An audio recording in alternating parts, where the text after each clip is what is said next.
देखो यार एनुमरेटर method, एनुमरेटर method के अंदर लिखे बेटा under this method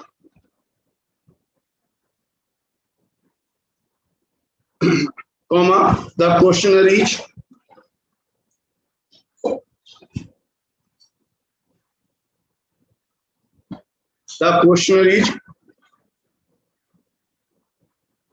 is prepared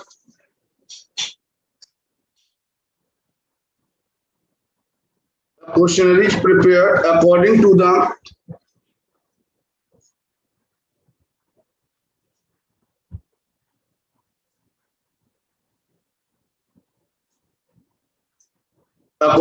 the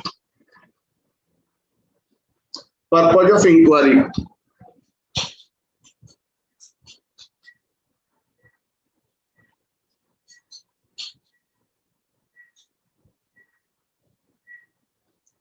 यानी क्वेश्चनरीज इन्वेस्टिगेटर की जो पर्पज है उसके हिसाब से बेटा क्वेश्चंस तैयार किए जाते हैं। Full stop. The एनुमरेटर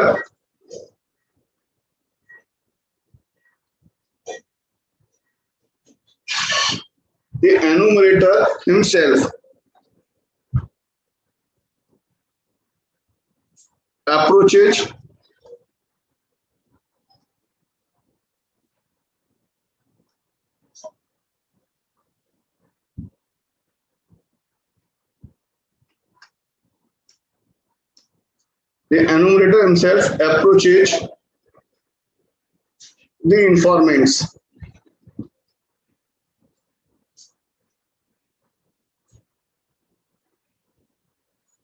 with the questionnaires.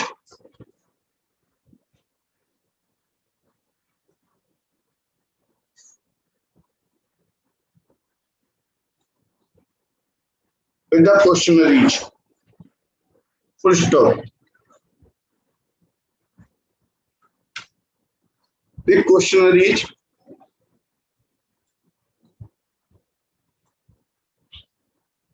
which are filled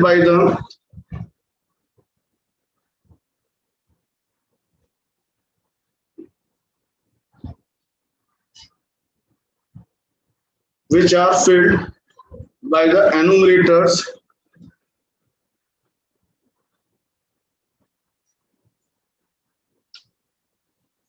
themselves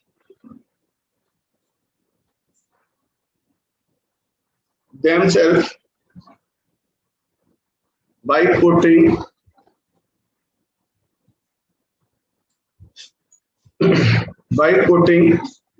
questions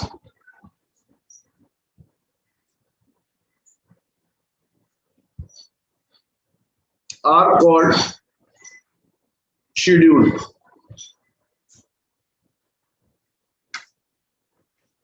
Full stop. Thus,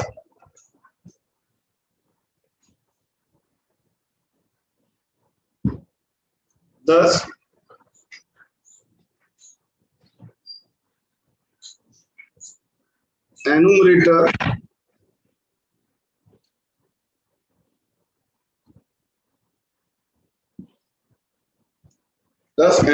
are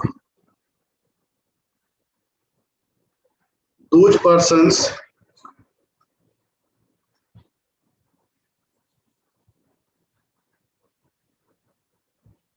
who help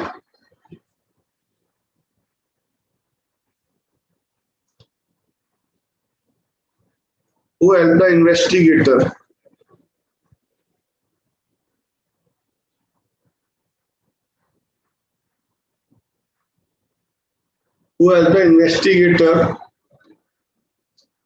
in collecting the data. Full stop. In collecting the data. देखो पहली बात तो एनुमरेटर है कौन, ये मैंने बेटा लास्ट सेंटेंस में लिख दिया है। Thus enumerators are those persons who help the investigator in collecting the data। यानी इन्वेस्टिगेटर खुद नहीं जा रहा है बेटा, ठीक है ना। नॉर्मली एजेंट्स भेजे जाते हैं, उनको हम बोल देते हैं एनुमरेटर। एजेंट्स को यहाँ पर बेटा बोल दिया जाता है एनुमरेटर, ठीक है ना। तो under this method the questionnaires is prepared according to the purpose of inquiry. पहले तो जो क्वेश्चनरीज तैयार होती है, क्वेश्चन पेपर तैयार होता है, वो अकॉर्डिंग टू इंक्वायरी तैयार होता है, यानी कि हमें कौन कौन से क्वेश्चंस पूछने हैं। जैसे जनगणना वाले आते हैं तो उनके पास एक प्रिंटेड फॉर्म होता है, उसमें लिखा होता है घर के मुखिया का नाम, फिर मेल मेंबर कितने, फीमेल मेंबर कितने, किड्स कितने, बेटा ये सारी बातें। एंड द एनुमरेटर हिमसेल्फ अप्रोच, एनुमरेटर खुद अप्रोच करता है, ठीक है, अप्रोचेज द इंफॉर्मेंट। इंफॉर्मेंट मतलब जो लोग इंफॉर्मेशन देंगे with the questionnaires. Question paper उनके साथ होता है, मेलिंग मेथड में भेज देते थे, ये वो खुद लेके जाता है। And the questionnaires which are filled by the enumerator, और क्वेश्चनरी एनुमरेटर बेटा खुद फिल्ड करता है देमसेल्फ। ऐसा नहीं है कि इंफॉर्मेंट खुद फिल्ड करे, एनुमरेटर फिल्ड करता है बाय पुटिंग क्वेश्चंस, ठीक है ना, जो वो क्वेश्चन पूछता है आर कॉल्ड शेड्यूल। और जो क्वेश्चनरीज होते हैं उन्हीं को हम शेड्यूल बोल देते हैं। क्वेश्चनरीज को हम बेटा क्या बोल देते हैं, शेड्यूल। शेड्यूल क्या है, वो जो प्रिंटेड फॉर्मेट होता है ना क्वेश्चनरीज का, उसी को शेड्यूल बोला जाता है, ठीक है ना बेटा। तो इसके बाद अब आप देखें मेरिट डिमेरिट इसके बेटा बच्चों को एनुमरेटर मेथड समझ में आया। एनुमरेटर मेथड क्या था,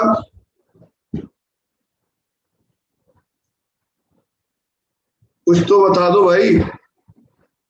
हाँ मान्या क्या बोल रहे हो, एनुमरेटर मेथड में और मेलिंग मेथड में क्या डिफरेंस तुम्हें समझ आ जाए। एन्यूमरेटर में किसी पर्सन को भेजते हैं इंफॉर्मेशन कलेक्ट करने के लिए, जिसके पास एक फॉर्मेट होता है क्वेश्चंस का। जी हाँ बिल्कुल ठीक। और मेलिंग मेथड में हम जो क्वेश्चन पेपर था वो सीधा का सीधा मेल कर रहे थे, भेज रहे थे, चाहे वो बाई इलेक्ट्रॉनिक मीडिया हो या फिर बाई पोस्ट हो। आप इसके मेरिट डिमेरिट लिखने बेटा, सारे बच्चे लिखना मेरिट और डिमेरिट्स। मेरिट में लिखे वाइड कवरेज, ऐसा करने से बेटा बहुत बड़ा एरिया कवर हो जाता है। सेकंड पॉइंट एक्यूरेसी, इंफॉर्मेंट से डायरेक्ट इंफॉर्मेशन मिलती है, तो जो भी इंफॉर्मेशन मिलती है वो एक्यूरेट होती है, क्योंकि इंफॉर्मेंट खुद ही इंफॉर्मेशन देता है बेटा। पर्सनल कांटेक्ट हो पाता है, पर्सनल कांटेक्ट,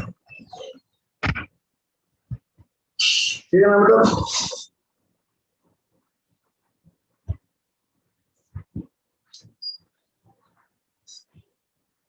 लिख लिया wide coverage, accuracy, personal contact, impartiality.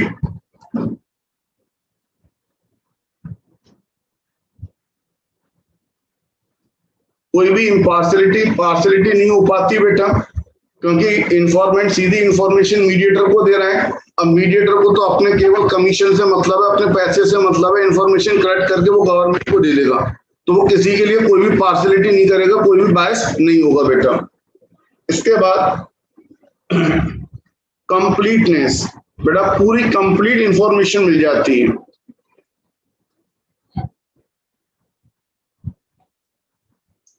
इधर आ जाए बेटा डिमेरिट, एक्सपेंसिव। अब बेटा जैसे जनगणना करानी है, 50-50 लोगों की टीम बनाएंगे, अलग अलग एरिया में भेजेंगे, उनकी सैलरी है, यानी जो एनुमरेटर भेजे जा रहे हैं तो उनकी सैलरी वगैरह तो काफी एक्सपेंसिव होता है बेटा ये। Next,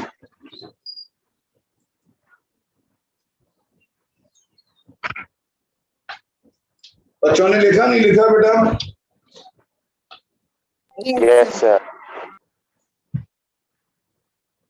Availability of enumerator,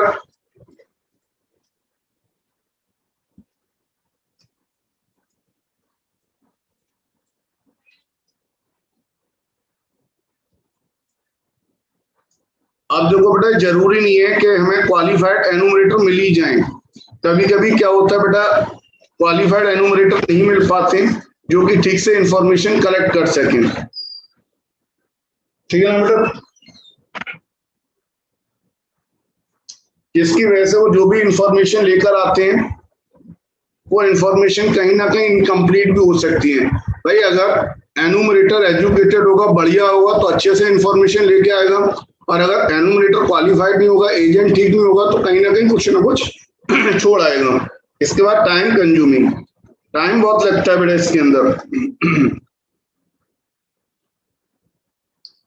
time consuming, not suitable for private investigation.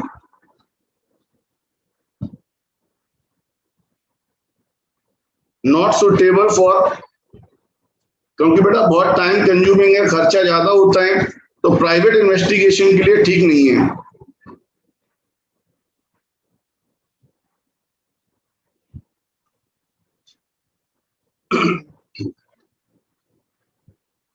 बस ठीक है ना बेटा। बाकी बच्चे भी भाई वीडियो ऑन करके बैठे हैं, सभी अपनी वीडियो ऑफ करके बैठ गए हैं, 4-6 बच्चे ऑन करके बैठे हुए हैं। बाकी बच्चे भी अपनी वीडियो ऑन कर लें भाई। शिखर, सागर, सक्षम, आरुषि बेटा आप भी अपनी वीडियो ऑन करें। सुहानी, ये तो पति नहीं है लड़की। सुहानी तुम्हें मेरा बेटा ऑडियो वीडियो क्लियर आ रहा है? Yes sir. आप देख पा रहे हो मैं जो लिख रहा हूँ प्रॉपर? यस सर दिख रहा है। चलो फिर तो ठीक है, कोई बात नहीं है। हाँ जी बेटा, तो ये हो गए इसके आपके मेरिट एंड डिमेरिट, ठीक है ना बेटा। नेक्स्ट आप लिखें इसका सुटेबिलिटी। किसी बच्चे ने कोई बात पूछनी हो, कोई पॉइंट बेटा? तो मेरिट में 4 पॉइंट पूछना है। क्या पूछ रहे हैं बेटा? आवाज ही नहीं आई, किसी ने कुछ पूछा तो? मेरिट में 4 पॉइंट पूछना है।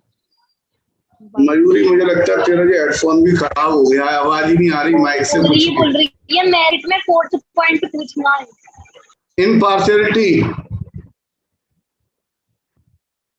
इम्पार्शियलिटी पूछना है ना, ये वाला। यस हाँ, तो इसमें बेटा पार्शियलिटी वाली बात नहीं होती। जो भी एनुमरेटर, जो भी एजेंट बेटा जाएगा, आप देखो जो भी एजेंट आपका इंफॉर्मेशन कलेक्ट करने जाएगा, उसे तो अपने बस सैलरी से, अपने कमीशन से मतलब है। बाकी का इन्वेस्टिगेटर, इन्वेस्टिगेटर के लिए बेटा वो एक्यूरेट जो भी इंफॉर्मेशन होगी वो लेकर आएगा इंफॉर्मेंट से। आप देखो इंफॉर्मेंट के पास जाएगा, उससे इंफॉर्मेशन लेगा, नोट करेगा और लेके इन्वेस्टिगेटर को दे देगा। उसमें कहीं कोई वो छेड़छाड़ नहीं कर, क्योंकि ना तो वो इंफॉर्मेंट को जानता है और ना ही वो इन्वेस्टिगेटर को। उसे तो बस केवल अपनी सैलरी से मतलब है। तो इसलिए इसके अंदर कोई बायस वाली बात नहीं होती है, कोई बेटा पार्शियलिटी वाली बात नहीं होती है, इम्पार्शियलिटी रहती है। इसके लिए बेटा मैं आपको बताऊं, देखो जरा आपके बुक में भी ये पॉइंट दिया हुआ, बुक ओपन कर रहा हूं बच्चों के सामने।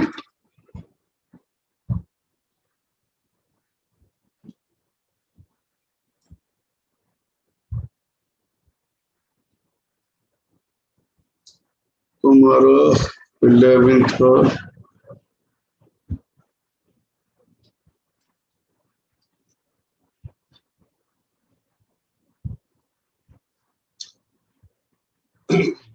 हाँ भाई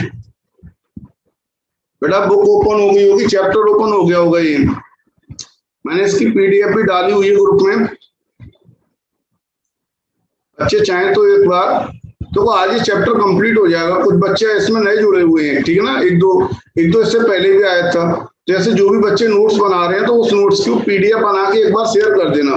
तो चाहेंगे तो जो बच्चे नहीं लिख पाए तो वो इसके नोट्स लिख लेंगे, ठीक है ना बेटा।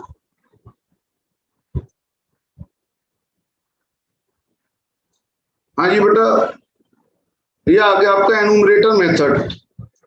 एनुमरेटर मेथड के अंदर आप देखो दिया हुआ है पॉइंट इम्पार्शियलिटी, बच्चों को मिल गया सामने?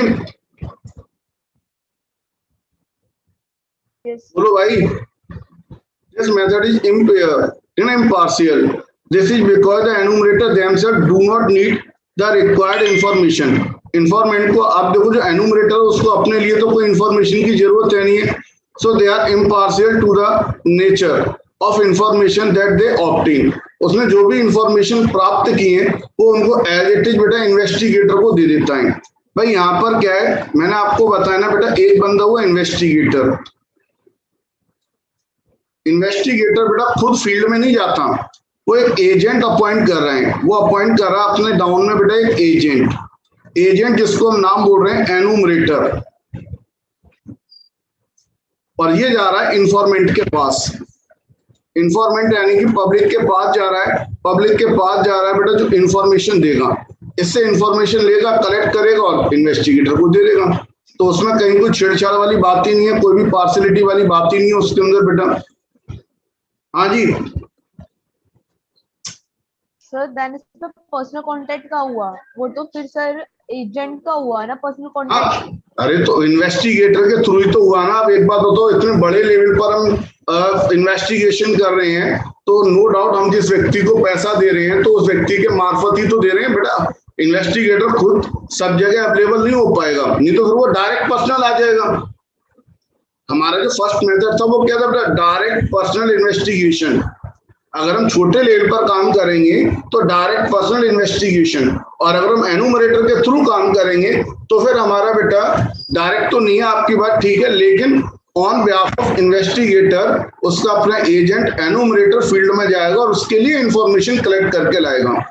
अब ये इन्वेस्टिगेटर की रेस्पॉन्सिबिलिटी है कि वो ऐसे बच्चों, ऐसे बंदों को अपॉइंट करे, ऐसे एम्प्लॉयज को अपॉइंट करे जो क्वालिफाइड हो और ठीक तरीके से इंफॉर्मेशन उसके लिए लेकर आए।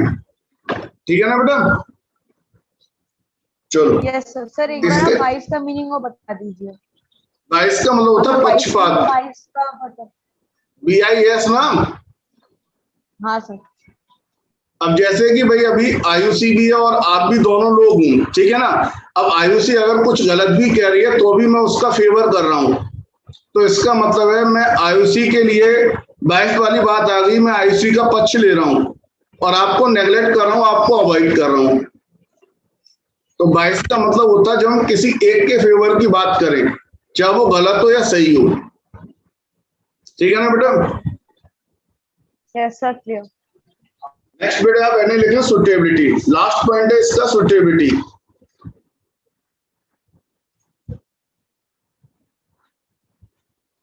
और सुटेबिलिटी में लिखे हैं कहां पर ये सुटेबल है बेटा, field of investigation is large, when field of investigation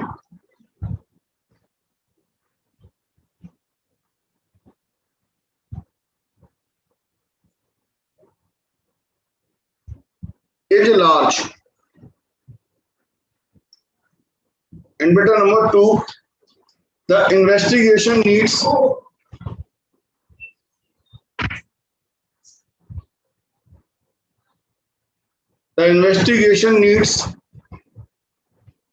specialized and skilled investigation.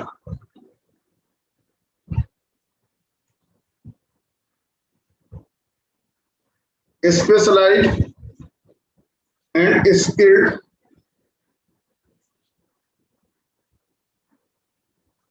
investigators.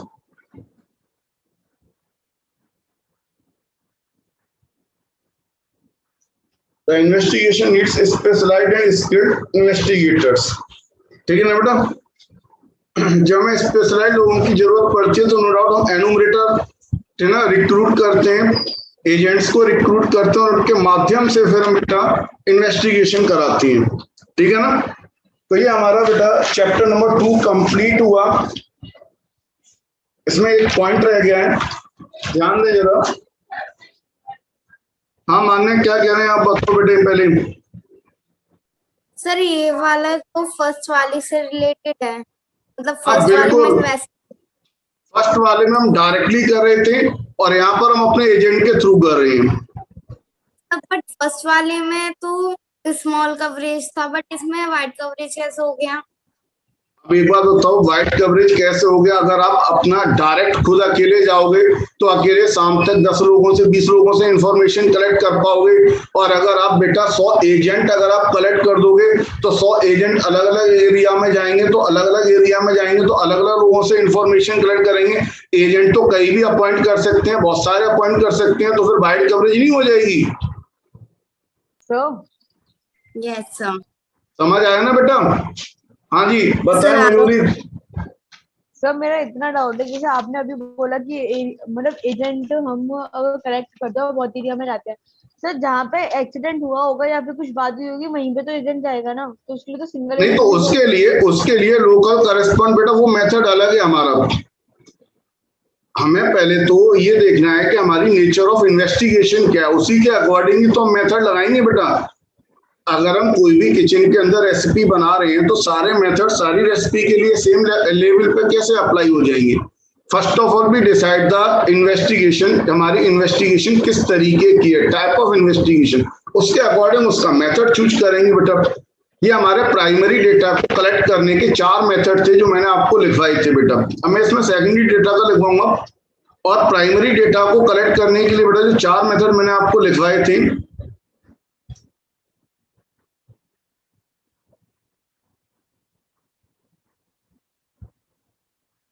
Sir आ रहा हूं 1 मिनट ओपन कर रहा हूं बेटा। ये क्या आप देख सकते हो, डायरेक्ट पर्सनल। अब जहाँ एरिया छोटा है वहां पर डायरेक्ट पर्सनल हो गया। इनडायरेक्ट ओरल के लिए आप जो एक्सीडेंट वाली बात बोल रहे हो तो वहाँ इनडायरेक्ट ओरल इन्वेस्टिगेशन हम कर सकते हैं, जहां पर बेटा हमें कंटिन्यूअस इंफॉर्मेशन चाहिए होती है। सही मैंने बताया था न्यूज वाले हैं, न्यूज चैनल वाले, उनको डेली के हिसाब से कोई इन्फॉर्मेशन चाहिए तो वो अपने local source of correspondent appoint करते हैं। वहाँ डायरेक्ट पर्सनल इन्वेस्टिगेशन नहीं चलेगा, वहां पर information from local source method ही चलेगा।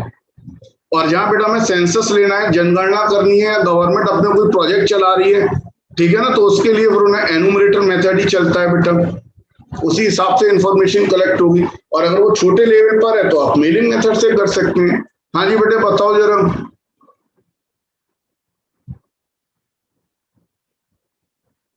बोलो। यस यस सर क्लियर हुआ पॉइंट? Yes sir. चलो जी नेक्स्ट बेटा आप लिखें कलेक्शन ऑफ। अब सारे बच्चे लिख लेंगे बेटा, जो आज ज्वाइन हुए वो भी लिख लेंगे। इस चैप्टर का लास्ट टॉपिक है collection of secondary data.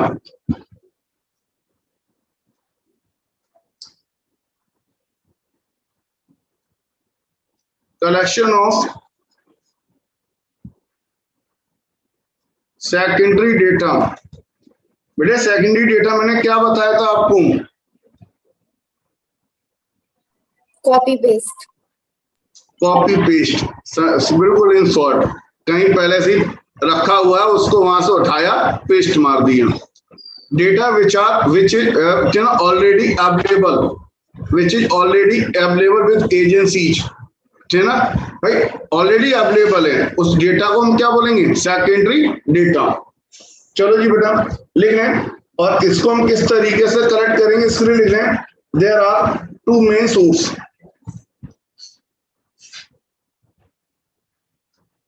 There are 2 main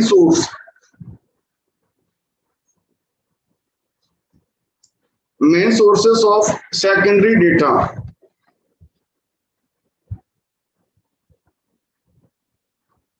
अब बेटे सेकेंडरी डेटा के 2 मेन सोर्स क्या हैं? First published source, published sources, and beta second unpublished sources।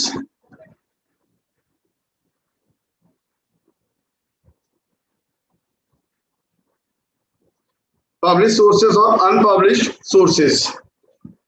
अब बेटे फर्स्ट हेडिंग लिखेंगे पब्लिश सोर्सेस।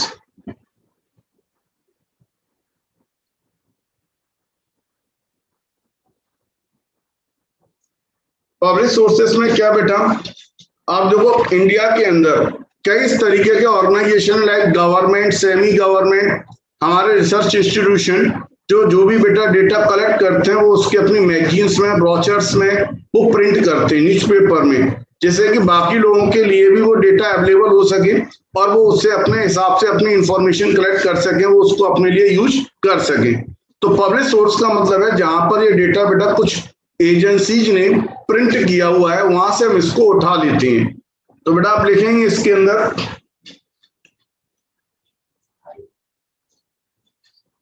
और वो पब्लिश सोर्स कौन कौन से हो सकते हैं। एक बार मैं पहले आपको बुक में बताऊं बेटा, जरा बच्चे देखो आपकी बुक में जो दिया हुआ है, स्टूडेंट देखें जरा बुक के अंदर,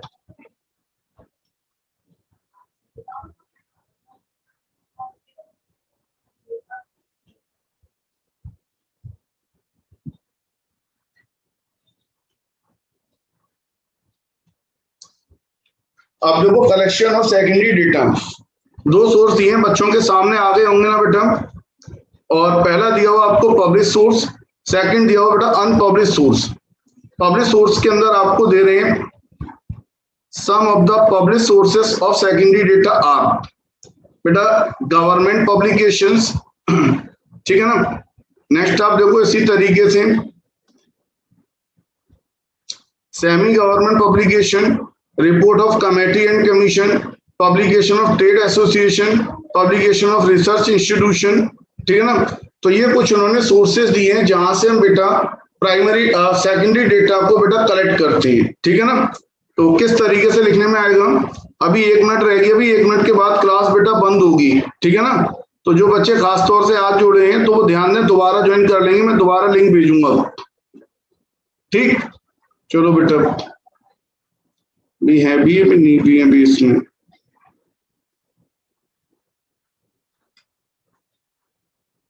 और वंश नहीं है स्क्रीन पर। तो लिखें बेटा कौन कौन से हमारे पब्लिश सोर्स हैं। तो पहले इसमें एक लाइन लिखें some of the publish source of secondary data. अभी क्लास बंद होगी बेटा तो दोबारा ज्वाइन कर लेंगे। सम of the published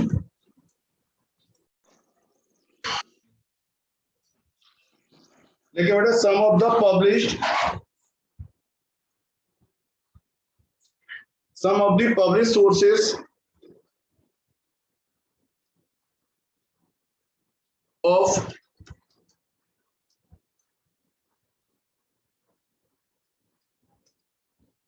secondary data are, और बेटा क्या पब्लिश सोर्स हो सकते हैं, गवर्नमेंट पब्लिकेशन, गवर्नमेंट, इसकी डिटेल में नहीं जाना है बेटा, केवल आपने पॉइंट्स लर्न करने। गवर्नमेंट पब्लिकेशन, गवर्नमेंट कुछ इंफॉर्मेशन अपने जर्नल न्यूज़पेपर गैजेट्स के माध्यम से प्रिंट करती है बेटा। नेक्स्ट आपका सेमी गवर्नमेंट पब्लिकेशन,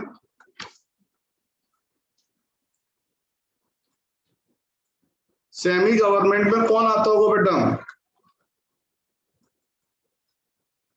कोई बच्चा बताएगा। हाँ म्यूनिसिपैलिटी वगैरह पढ़ लिया जल्दी से, बिल्कुल जल्दी से पढ़ लिया, उसने देखा, उसने कहा दूसरी हेडिंग में क्या लिखा है, म्युनिसिपल कॉर्पोरेशन वगैरह, सही बात है। मैं ऑलरेडी पहले पढ़ लेती हूँ और मेरे पास अरे ये साथ में। सही बात है, सही बात है। Report of committee and commission, reports of committee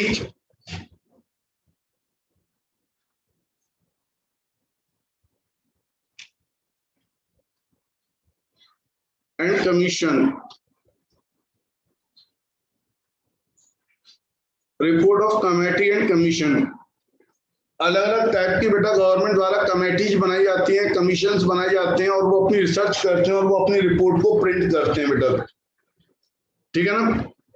next one आएगा बेटा publication of trade association, publication of trade association,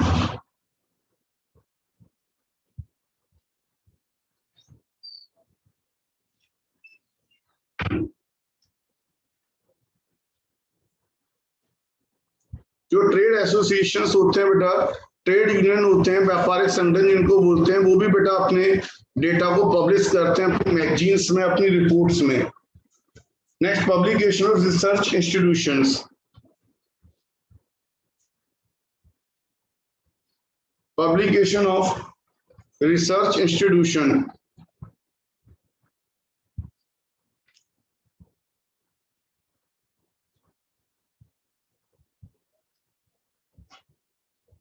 research institutions, ठीक है ना बेटा। एंड एक और लिखना लास्ट वन, बस बहुत है, 5-6 पॉइंट बेटा। इंटरनेशनल पब्लिकेशन,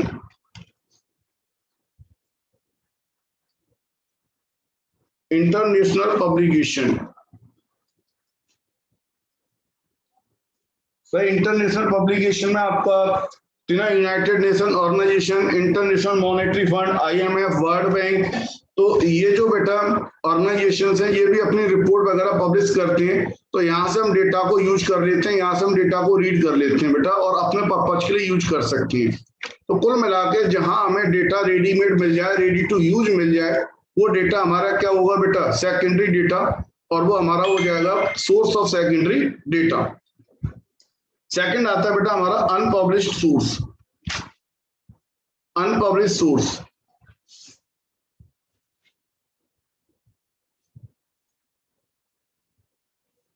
तो सेकंड हेडिंग लिख लें बेटा।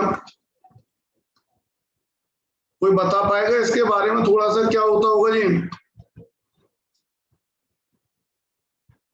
सर न्यूज मतलब विजुअल न्यूज।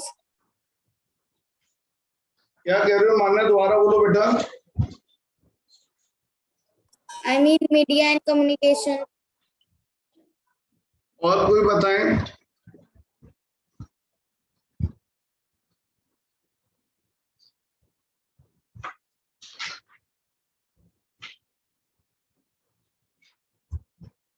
हाँ भाई, और कोई बताएगा?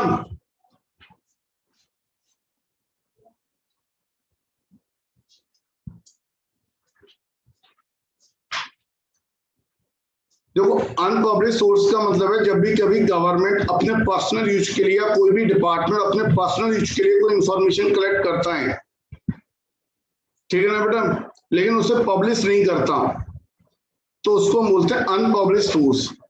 और अगर किसी इन्वेस्टिगेटर को ऐसी कोई इंफॉर्मेशन चाहिए तो उसे पर्टिकुलर डिपार्टमेंट में जाना पड़ता है, अप्रोच करना पड़ता है, रिक्वेस्ट करनी पड़ती है, और उसे वहां से वो इन्फॉर्मेशन मिल भी सकती है और नहीं भी मिल सकती।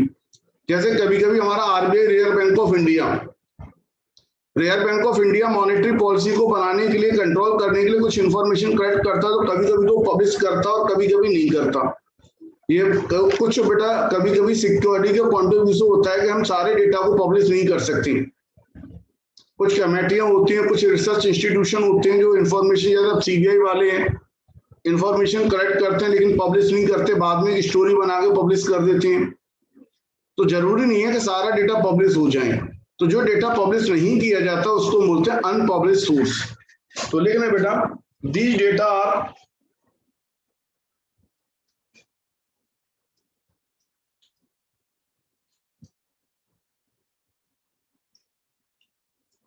these data are collected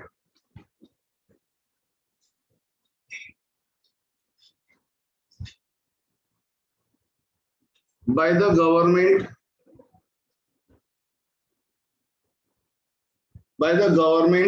organization. ओ भाई, ये पेन पेंसिल कौन चला रहा है बेटा? पेन पेंसिल नहीं चलाओ।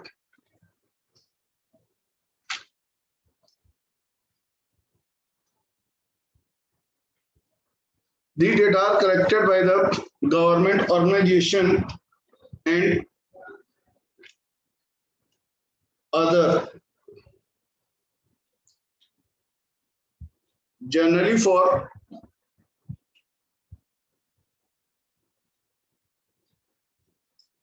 their self-use. Their self-use or office record. और ऑफिस रिकॉर्ड, फुल स्टॉप। अपने खुद के यूज के लिए या फिर ऑफिस रिकॉर्ड के लिए डेटा कलेक्ट करते हैं बेटा, बस, ठीक है ना। तो ये हमारा कंप्लीट हुआ यहाँ तक बेटा चैप्टर नंबर 2। इसमें हमारे दोनों सोर्स हो गए बेटा, source of primary data, source of secondary data. Secondary data के दो ही सोर्स थे, पब्लिश्ड और अनपब्लिश्ड। तो ये सफिशिएंट है यहाँ तक आपका बेटा, ठीक है ना। नेक्स्ट इसके बाद बेटा मैं आपको इसका थर्ड चैप्टर करा रहा हूँ। एक तरीके से देखा जाए तो स्टैटिस्टिक्स की बुक में ये आपका थर्ड लास्ट थ्योरेटिकल चैप्टर है। इसके बाद इसके अंदर फिर न्यूमेरिकल है। और जैसा कि मैंने आपको पहले भी बताया था बेटा, मैं आपको इसके बाद, ठीक है ना, अकाउंट्स कराऊंगा, यानी ये थर्ड चैप्टर और मैं कराऊंगा 2 या 3 दिन, अगले 2 या 3 दिन के अंदर ये आपका थर्ड चैप्टर कंप्लीट हो जाएगा। आवाज नहीं आ रही? सर पहले कुछ हो गया था, पता नहीं आवाज नहीं आ रही। बीच में रुक गई थी, अब आ रही है। चलो कोई बात नहीं है। इंटरनेट की कहीं। हाँ बेटे, सर अनपब्लिश सोर्सेज के कुछ एग्जांपल्स बता दीजिए। जब पब्लिश ही नहीं हो रहा तो एग्जाम्पल क्या बताऊं, जैसे अभी मैंने आपको बताया था भाई, जैसे आरबीआई वाले हैं, मॉनेटरी पॉलिसी को गवर्न करने के लिए उन्होंने कुछ डेटा अपने हिसाब से कलेक्ट किया और वो पब्लिश नहीं कर रहे, वो अपने पास रखे हुए हैं। बात समझ में आ गई नहीं आ गई? सीबीआई वाले उन्होंने किसी केस की इन्वेस्टिगेशन की और केस की इन्वेस्टिगेशन की सारा डेटा थोड़ी पब्लिश कर दिया, क्योंकि बेटा कुछ सिक्योरिटी पॉइंट ऑफ व्यू भी होता है। हमारे अपनी डिफेंस मिनिस्ट्री है, रक्षा मंत्रालय है। अब रक्षा मंत्रालय तो रक्षा मंत्रालय बेटा कुछ इंफॉर्मेशन कलेक्ट करता है अपने माध्यम से, अपने जो भी उनके जो जासूस होते हैं दूसरी कंट्री के अंदर होते हैं, उनसे वो इंफॉर्मेशन कलेक्ट करते हैं। सारी की सारी इंफॉर्मेशन थोड़ी पब्लिश कर देते हैं, कुछ पब्लिश करते हैं, कुछ नहीं करते। जो पब्लिश कर देते हैं वो हमारे चैनल वाले, मीडिया वाले हमको दिखा देते हैं, जो पब्लिश नहीं करते हैं वो नहीं दिखाते। हाँ जी बेटा। सर इसमें तो इम्पोर्टेंट सर प्रिकॉशन नहीं आएंगे इसको। एक क्या क्या कह रहे हो बेटा आप? सर इसमें दो इम्पोर्टेंट सोर्सेज दे रखा है, census of India and report and publication of national sample. वो इसमें इसी का आगे नहीं दिया है। मेनली तो बेटा दो ही सोर्सेस हैं आपके बुक में दिया बेटा, लास्ट में वो लिखा हुआ है two important source of secondary data, census of India and reports and publication of national sample survey office. तो बेटा जो हमारे पब्लिश हो रहे हैं सोर्स तो दो ही हैं, एक तो पब्लिश हो गया और एक क्या हो गया, अनपब्लिश। तो जो चीज हमारी सेंसस, अब देखो सेंसस ऑफ इंडिया, गवर्नमेंट अपना जो सेंसस पब्लिश कर रही है तो वो पब्लिश सोर्स के अंदर आ गया ना बेटा, और जो पब्लिश नहीं कर रही है वो क्या होगा हमारा, अनपब्लिश। सोर्स तो केवल दो ही होंगे, पब्लिश्ड और अनपब्लिश्ड। ये उसके अंदर की डिटेल दी हुई है बेटा, उतना हमने नहीं जाना उसमें, ठीक है ना बेटा। तो नेक्स्ट अब आप थर्ड चैप्टर लिखें। आप जो को मैंने जो सर आपको प्रिकॉशंस नहीं वो नहीं करना है, इसमें जो मैंने लिखा है वो सफिशिएंट है। प्रिकॉशन कहाँ दिए तुम्हारे इसमें? अच्छा, precaution in use of secondary data वो उन्होंने बेटा है क्या, मेरी बात सुनो भाई। अगर आप जैसे कहीं भी कोई भी डेटा प्रिंट है, आपने उसे वहां से उठा लिया, अगर बेटा एक एक्सपर्ट व्यक्ति उठा के उसको अपने यूज में ठीक तरीके से लेगा तो डेफिनेटली रिजल्ट जो आएंगे उसके अपने वो फेवरेबल होंगे और उस डेटा को वो गलत तरीके से भी यूज कर सकते हैं। तो इंफॉर्मेशन को, उसी इंफॉर्मेशन को लेना चाहिए जो इंफॉर्मेशन हमारे अपने काम की है। फालतू की इंफॉर्मेशन को अगर आप एनालाइज करेंगे बेटा तो हो सकता है कि आपकी अपनी जो रिजल्ट्स हैं वो डिजायर रिजल्ट ना हो, कुछ और आ जाए निकल के, ठीक है ना। आपने प्रिकॉशन नहीं लिखने, केवल आपसे सोर्सेस पूछते हैं बस, ठीक है। नेक्स्ट अब आप देखें इसके अंदर और कोई बात हो तो बताओ बेटा। मैंने आपको जो एग्जाम के पॉइंट ऑफ व्यू से था आपके अपने लेवल पर जो अब तक रहती हैं चीजें वो मैंने कराई हैं। नेक्स्ट आपको आता है बेटा census and sample method of collection of data. मैंने स्टार्टिंग में आपको जब लिखवाया था इस चैप्टर को, चैप्टर 2 को, तो मैंने बताया था बेटा चैप्टर 2 बेसिकली आपका दो पार्ट में है, एक तो चैप्टर 2 और एक चैप्टर 3। हाँ भाई, बच्चों ने चैप्टर 2 के अपने नोट्स कुछ अपडेट किए थे, नहीं किए थे बेटा?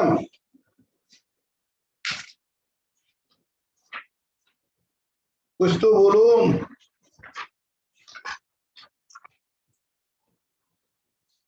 चलो लिखो आप पहले इसको।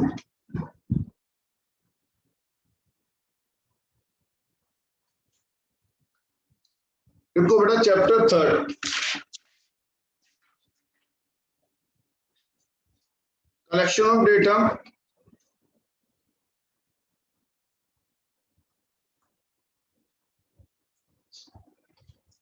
census and sample method.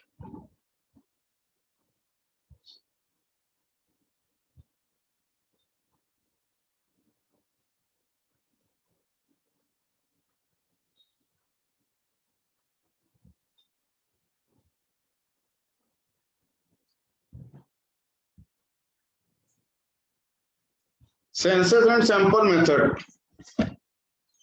एक बार मैंने आपको सेंसस का मीनिंग बताया था, किसी बच्चे को अगर याद हो तो वो मुझे बताया यार सेंसस क्या बताया था मैंने आपको?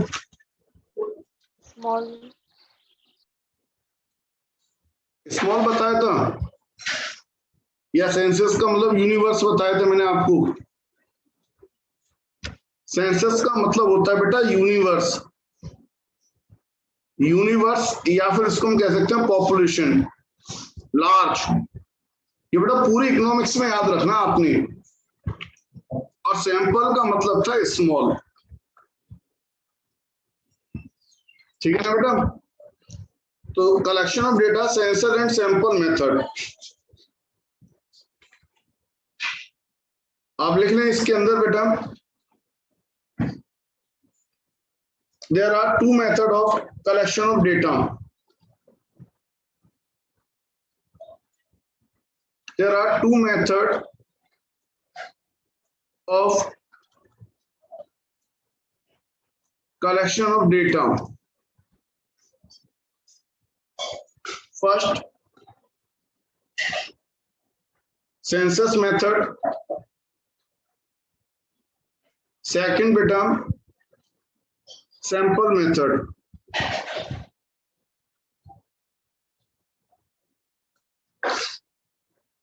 देखो इसको मैं आपको एक सीधा सा एग्जांपल दे रहा हूं बेटा।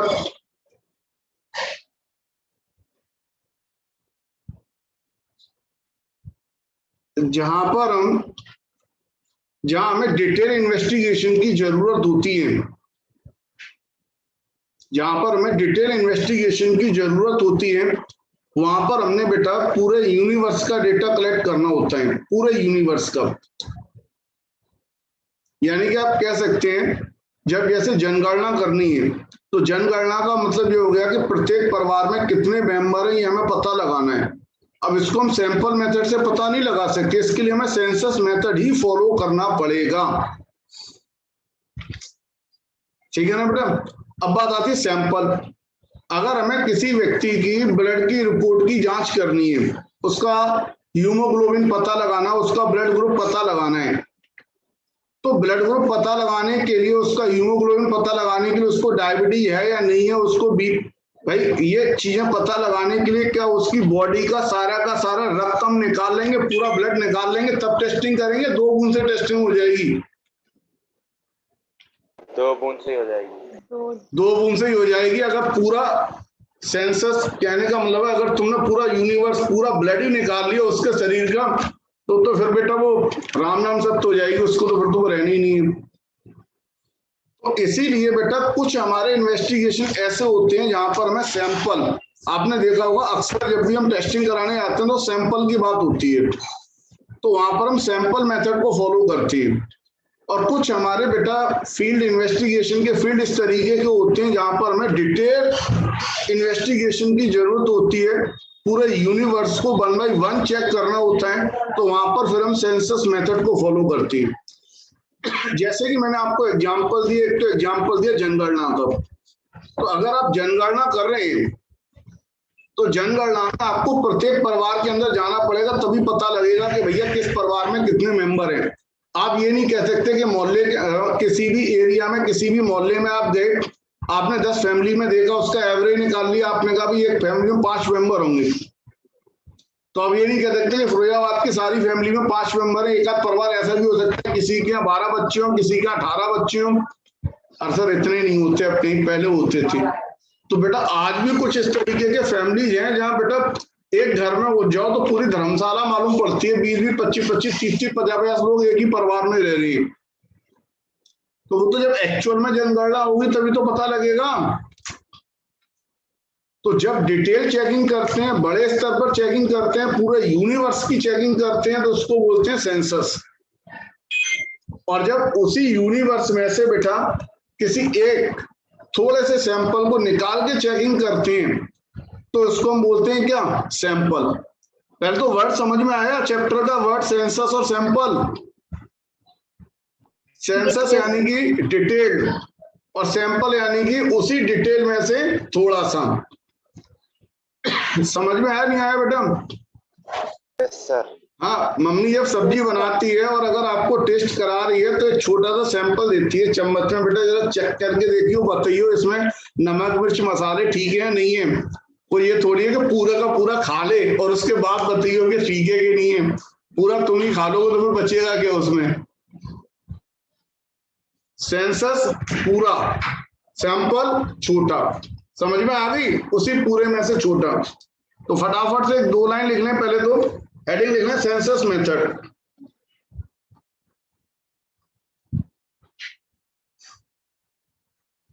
चलो कल लिखाऊंगा, टाइम भी हो रहा है इसमें, केवल हेडिंग लिख रहे हैं आप सेंसस मेथड। और अगले 2 या 3 दिन में बेटा ये चैप्टर आपका कंप्लीट होगा। ठीक है, एक मिनट बच्चे ध्यान दें।